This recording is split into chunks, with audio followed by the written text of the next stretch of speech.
নাস্তা খেতে বসেছে। ইয়ঞ্জন তের পাশে বসলো। বলো, তুই কি প্রেম করিস? ইয়ঞ্জনের কথায় তের চমকানোর কথা থাকলেও সে চমকায় না। না, ইয়ঞ্জন নাছুর বান্দা, সে তের মুখ থেকে কথা বের করবেই। মিথ্যে বলিস কেন? মিথ্যে কেন বলবো? প্রেম করলে আর কেউ না জানুক, তুমি তো জানবে। তাহলে কাল রাতে কার সাথে গুনগুন করে কথা বলছিলিস? তে থমথমে মুখে ইয়ঞ্জনের দিকে তাকায়। সে কালকে রাত্রে জাঙ্কুকের সাথে অনেকক্ষণ কথা বলেছে, আর অবশ্যই নিচু স্বরে কথা বলেছিল। ফ্যানের শব্দে কথা বাইরে যাওয়ার প্রশ্নই ওঠে না।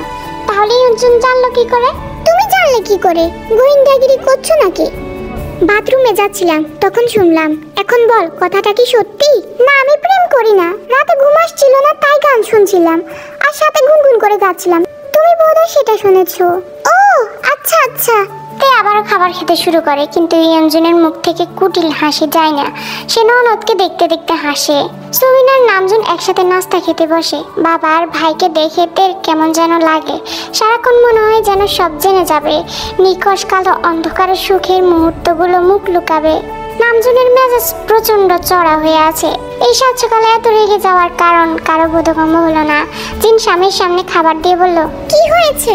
কি হবে আবার? এলাকা আবর্জনায় ভরে গেছে। এই সাত সকালে মুরব্বি দেখলে কই মার্জিত আচরণ করবে? তা না, দেখলে না দেয় সালাম, না দোয়া। হাতের আঙ্গুলে সিগারেট নিয়ে ফুসফুস করে টানে। মনে হয় ওরে আমিই সালাম দিতে হবে। কার কথা বলেন আব্বা? কে আবার? জাঙ্কুকের কথা বলি। চূড়ান্ত বেয়াদব হয়ে গেছে ওই ছেলে। তোমাদের কাছে বেয়াদব লাগলেও মানুষের কাছে ভালোই। সেদিন তো লিসার সাথে বিয়ে ঠিক হয়ে গিয়েছিল। জাঙ্কুক রাজি হয়নি বলে বিয়ে হয়নি। লিসার বাবা তো চোখ বন্ধ করে রাজি। ওই ছেলের মাঝে কি এমন আছে যে এত পাগল হতে হবে? বদভ্যাস ছাড়া তো আর কিছুই নেই। বেয়াদব ছেলে।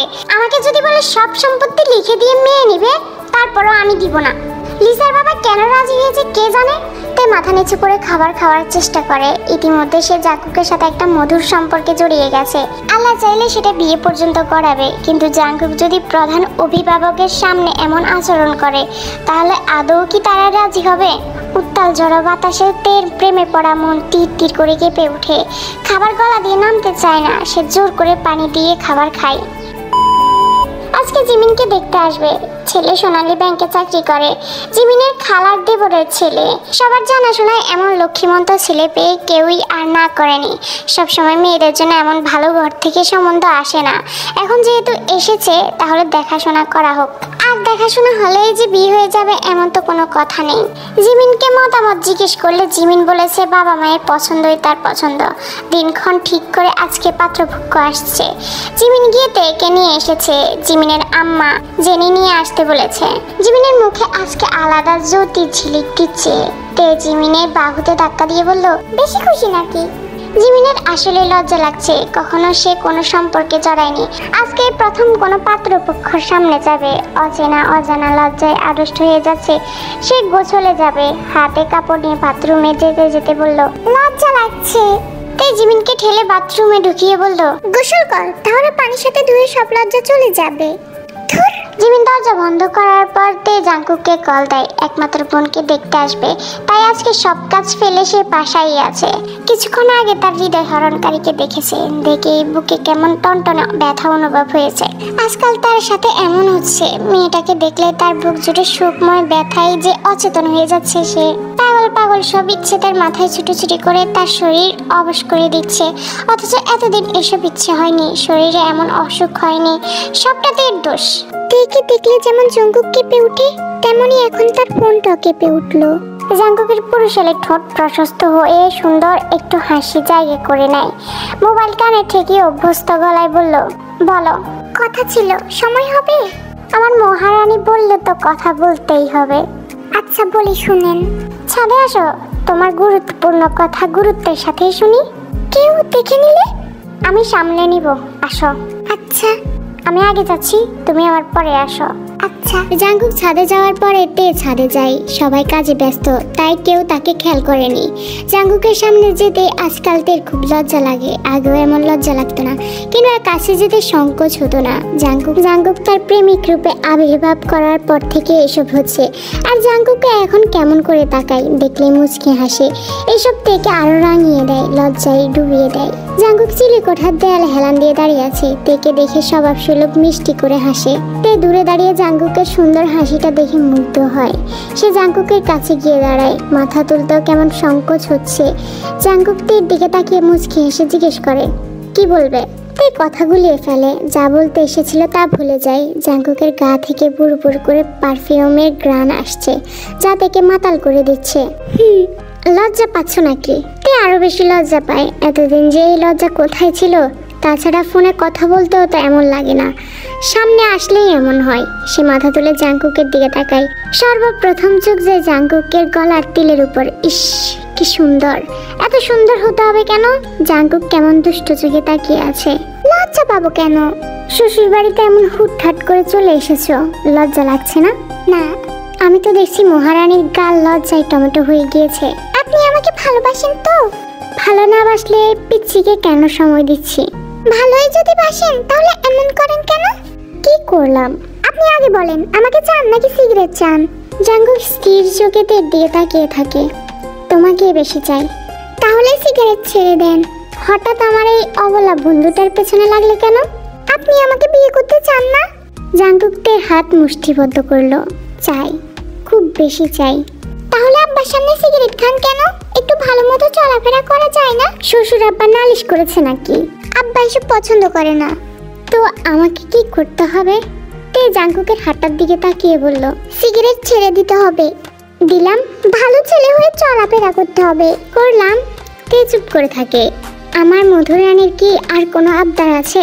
আজকে আপনার রাজার দয়ার ভান্ডার খুলেছে, যা বলবেন তাই কবুল। তে লাজুক হাসে। আমাকে খুব ভালোবাসতে হবে। জাঙ্কুক তেকে দেয়ালের সাথে দাঁড় করিয়ে বলল, তা তো বাসবই, আপনার কল্পনার থেকেও বেশি ভালোবাসবো। তে চুপ করে থাকে।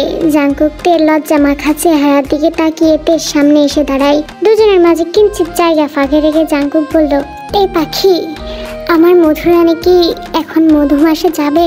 তে মাথা নেড়ে না করে। জাঙ্কুক তের দিকে নেশা ভরা দৃষ্টিতে তাকিয়ে বলল, কেন? আগে তো খুব লাফাতে, এখন তোমার মধুরাজা রাজি। চলো মধুমাস থেকে ঘুরে আসি। তে আজকে কথা বলতে পারছে না। জাঙ্কুক যে এত দুষ্ট সে তা ভাবতেও পারেনি।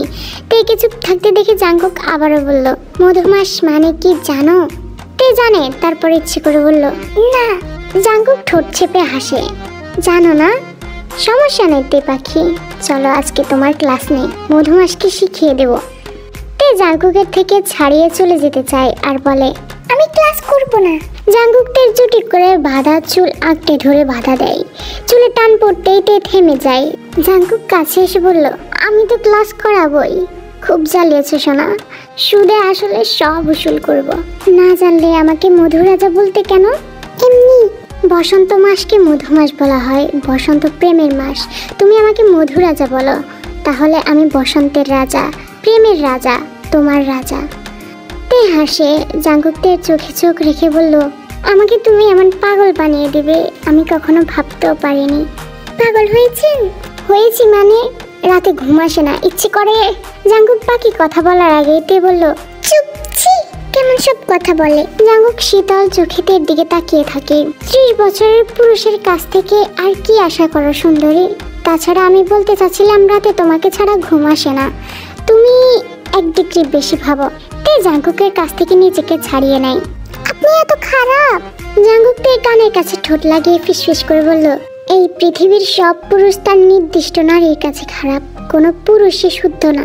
তে ছুটে নিচে চলে যায় এই লোকের কাছে, আর 1 মিনিট থাকলে নির্ঘাত পাগল করে দিবে। জাঙ্কুক তার কথা মতো ঠিক সুদে আসলে সব শোধ করেছে, আর তের দম আটকে যাচ্ছে, সুখে সুখে মরে যেতে ইচ্ছে করছে। জিমিন তার বুকের কাঁপন টের পাচ্ছে। সারা দিনটা তার কাছে স্বপ্নের মতো ছিল। পাত্রের নাম সুগা। জিমিনের হঠাৎ করে মনে হচ্ছে সুগা নামটা খুব সুন্দর, আর ব্যক্তিটাও খুব সুন্দর। যেহেতু সুগাকে আগে থেকে জানাশোনা ছিল, তাই আজকে বিয়ের ডেট ফাইনাল করা হয়। সুগা যেহেতু সরকারি চাকরি করে, তারও ছুটির একটা ব্যাপার আছে। সবকিছু বিবেচনা করে সামনের মাসের 1 তারিখে বিয়ের তারিখ ঠিক করা হয়। সুগা এখন তার সামনে বসে আছে। জিমিন চোখ তুলে একবার তাকিয়েছিল সুগার দিকে, দেখলো সুগা তার দিকে তাকিয়ে আছে। সে তাড়াতাড়ি করে চোখ নামিয়ে নেয়। আত্মীয়তার সম্পর্ক থাকলেও সে আজকে প্রথম সুগাকে দেখলো। সুগার মাঝে আলাদা একটা আত্মসম্মান বোধ আছে, যার প্রখরতা দূর থেকেও টের পাওয়া যায়। জিমিনের আগে ধারণা ছিল চশমা পরা ছেলেদের বলদের মতো লাগে, কিন্তু আজকে সে ধারণা পাল্টে গিয়েছে। সুগার চশমা পরে আছে, আর এটাই যেন তার সৌন্দর্য 1000 গুণ বেড়ে গেছে। তার সামনে বসা এই পুরুষটা তার স্বামী হতে যাচ্ছে, সবচেয়ে আপনজন হতে যাচ্ছে। এতই আপনজন যার কাছে নিজের সব অস্বস্তির কথা, ভালো লাগার কথা নির্দ্বিধায় বলা যায়। জিমিনের নিঃশ্বাস বন্ধ হয়ে আসতে চায়, বুকের মাঝে হৃৎপিণ্ড এত জোরে লাফাচ্ছে। তার মনে হচ্ছে 2 হাত দূরে বসে থাকা সুগা তার বুকের দুকপুক শব্দ শুনতে পাবে। জিমিন লজ্জায় মাথা তুলতে পারছে না, 2 হাত শক্ত করে ধরে রাখে। সুগা জিমিনের লজ্জা, ভয়, অস্বস্তি সবটাই তীক্ষ্ণ দৃষ্টি দিয়ে দেখে। তার বয়সের তুলনায় এই মেয়ে ছোট, কলেজে পড়ে। বয়স নিয়ে তার তেমন মাথা ব্যথা নেই, মেয়েরা একটু তাড়াতাড়ি ম্যাচিউর হয়ে যায়। কিন্তু জিমিন যে এখনো এভাবে লজ্জা পাচ্ছে, এই ব্যাপারটা তার নিজের কাছে অস্বস্তি লাগছে। তাহলে কি জিমিন তার চিন্তাধারার মতো ম্যাচিওর না? সে গলা খাকারি দিয়ে কথা বলার প্রস্তুতি নিল। গলার স্বর দাম্ভিক করতে না চেয়েও কিছুটা গম্ভীর শোনালো। জিমিন, আপনি কি লজ্জা পাচ্ছেন? জিমিনের জানা মতে সুগা জিমিনের চেয়ে বয়সে বেশ বড়। ওনার মুখে নিজের প্রতি আপনি সম্বোধন শুনে সে আরো মিহিয়ে যায়। চকিত নয়নের চোখ তুলে সুগাকে এক নজর দেখে মাথা নাড়ে। জিমিন কি অর্থে মাথা নাড়ে সুগা বুঝতে পারে না। সে যে প্রশ্নটা করেছে এটা করা ঠিক হয়নি। মেয়েটা তার সামনে প্রথম এসেছে, স্বাভাবিকভাবে সে লজ্জা পাবে। তাছাড়া সে জিমিনকে আপনি করে সম্বোধন করে ফেলেছে। আসলে তুমি করে বলা তার কাছে অনুপযোগী মনে হয়েছে। হুট করে কি তুমি বলা যায়? কিন্তু তুমি বললে বোধহয় ভালো হতো, সম্পর্ক সহজ হয়ে যেত।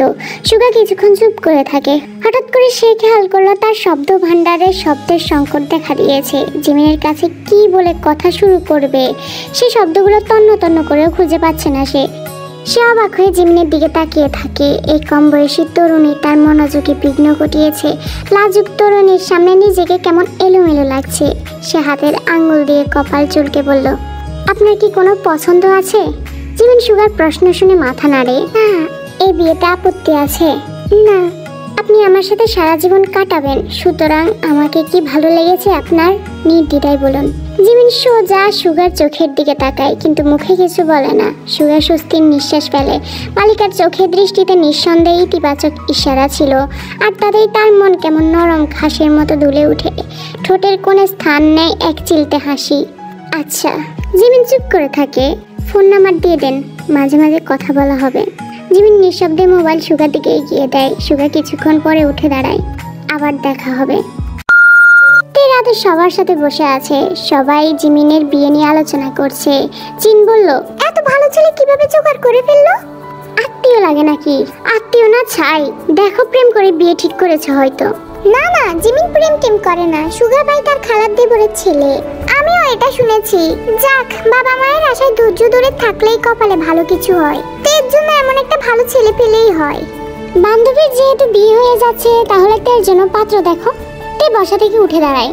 আমি এখন বিয়ে করব না, আমি পড়বো। কেউ কিছু বলার আগে রুমে ছুটে যায় সে। রুমে গিয়ে শুনতে পায় যে নামজুন বলছে, পড়তে চাইলে পড়বে, বিয়ের নাম নেয়ার দরকার কি? হ্যাঁ পড়ুক, পড়তে পড়তে একটা দুর্ঘটনা ঘটাক। আজকাল মেয়েদেরকে ভরসা করা যায় না। আমার মেয়ের উপর ভরসা আছে। তে হঠাৎ মন খারাপ হয়ে যায়।